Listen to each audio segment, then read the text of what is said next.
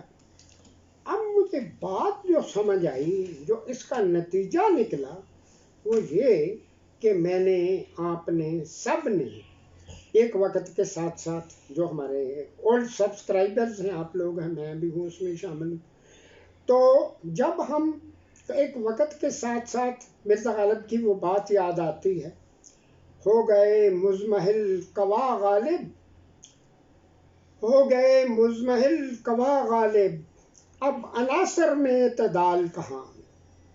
جب انسان 45-50 کراس کر لیتا ہے تو اس کو مختلف قسم کی بیماریاں اور مختلف قسم کی ذہنی کمزوریاں، ہیئرنگ لاس ہو گیا جناب، سائٹ لاس ہو گیا، فزیکل ڈسیبلٹی پیدا ہو گئی، ذہنی طور پہ وہ بندہ بعض اوقات لاس کا شکار ہو جاتا ہے۔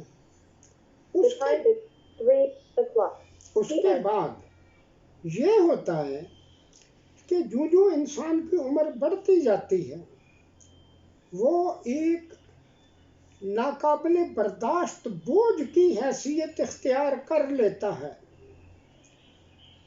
کاش ہمارے یہاں بھی وہ یورپ امریکہ والا نظام ہوتا کہ جہاں اولڈ پیپل ہوم بنا دیے جاتے ہیں، جہاں جب انسان بوڑھا ہو جاتا ہے، بچے اولاد جو ہے وہ اپنے کاروبار میں مصروف ہو جاتے ہیں، تو وہ ان کو وہاں داخل کرا دیتے ہیں۔ اس سینٹر کو میں نے بھی دیکھا تھا اور 1 مہینہ وہاں ٹریننگ کے دوران انگلینڈ میں کام کیا تھا، تو بڑی پرسکون زندگی وہ لوگ گزارتے ہیں، ان کی اولاد ان کو ملنے بھی آتی ہے، سب کچھ ہوتا ہے، لیکن یہاں یہ سسٹم موجود نہیں ہے۔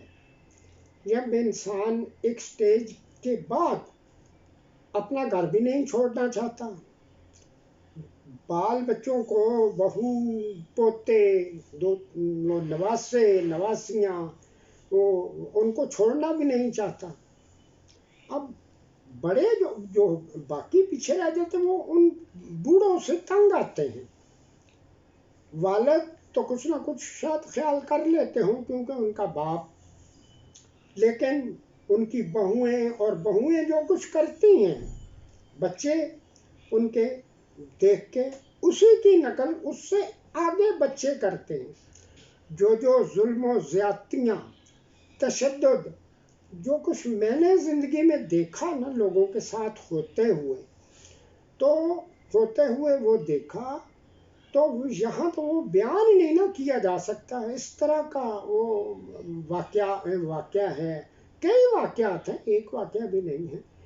تو میں آپ لوگوں سے یہ درخواست کرنا چاہتا ہوں کہ ہم کوئی ایسا طریقہ اختیار کر لیں کہ جب ہم دادا دادی، نانا نانی یہ بنے تو اس سے پہلے ہم اپنے نواسے پوتے بڑ پوتے جو بھی ہو ان سے اتنا وہ مانوس ہو جائیں کہ بچے خود بھاگے ہوئے ہماری طرف آئیں کہ ہم نے دادا جی سے باتیں کرنی ہیں، نانا جی سے باتیں کرنی ہیں، باتیں سننی ہیں، اور باتیں اتنی دلچسپ ہوں۔